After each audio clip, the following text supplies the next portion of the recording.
देश एक ऐसे लॉकडाउन की चपेट में है जिसकी कल्पना किसी ने ना की थी। भला हो इस कोरोना का किसने पूरे विश्व को लॉकडाउन के बारे में अच्छी तरह से समझा दिया।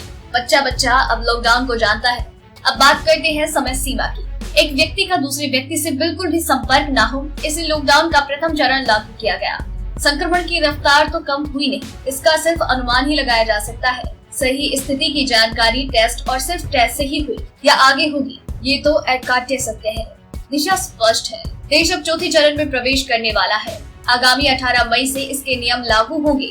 विश्लेषण करने पर ये साफ जाहिर है कि पूर्व में केंद्रित निर्णय के स्थान पर संभव है कि निर्णय लेने के कार्य को विकेंद्रीकरण, इसका भार राज्य को दे दिया जाए, जिसकी संभावना काफी ज्यादा है। अपुष्ट सूत्रों, समाचार पत्रों, टीवी चैनल्स आदि पर समीक्षात्मक वार्ता भी इसी बात की ओर स्पष्ट संदेश दे रहे हैं। राज्य सरकारें भी इसी के पक्ष में दिखाई देती है। ये बिल्कुल संभव है कि केंद्र अपनी भूमिका मार्गदर्शन या सलाह तक सीमित रखे। अभी तक जो भी निर्णय लिए गए हैं निसंदेह केंद्र थे, लेकिन सभी राज्यों की भूमिका मात्र सलाहकार की थी। विभिन्न राज्यों की सरकारों की समस्या अलग अलग है। बिहार, उत्तर प्रदेश, झारखंड आदि प्रदेश वासी मजदूरों की समस्या से त्रस्त है, जबकि पंजाब, हरियाणा, महाराष्ट्र, गुजरात, दिल्ली आदि प्रदेशों की परेशानी ये है कि वो किस प्रकार से व्यवस्था करे कि छूट के बाद श्रमिक या तो राज्य में रह जाए या अपने प्रदेशों में पुनः वापस आए, ताकि उत्पादन की गाड़ी को पटरी पर लाया जा सके।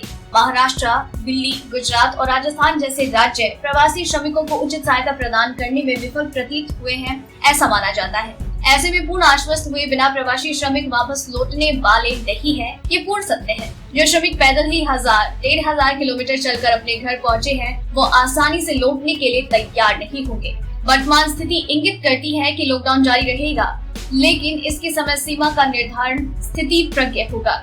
समस्या और संक्रमण अगर नियंत्रित हो जाता है तो धीरे धीरे आर्थिक गतिविधियों, उत्पादन प्रक्रिया को गति देने के लिए क्षेत्रवार लॉकडाउन हटा दिया जाए, पर कड़ी निगरानी के साथ। अंत में लॉकडाउन की सीमा रेखा तय नहीं है और तय भी नहीं की जा सकती, लेकिन स्थिति को सामान्य करने के लिए इसे निर्धारित शर्तों और नियमों के पालन के आधार पर इसे समाप्त किया जा सकता है, लेकिन देश के नागरिकों की जान की कीमत पर बिल्कुल नहीं। सरकार चाहे केंद्र की हो या राज्य की, सभी को समन्वय स्थापित कर सर्वानुमति निर्णय के सिवा और कोई चारा नहीं है और लॉकडाउन की सीमा इसी पर निर्भर है। इस पर आपका क्या है विचार, हमें नीचे कमेंट सेक्शन में जरूर बताइए। साथ ही से लाइक और शेयर भी कीजिए। डेली ट्रेंडिंग न्यूज की रिपोर्ट सब्सक्राइब करें हमारा चैनल ऐसी ही लेटेस्ट और इंटरेस्टिंग न्यूज के लिए।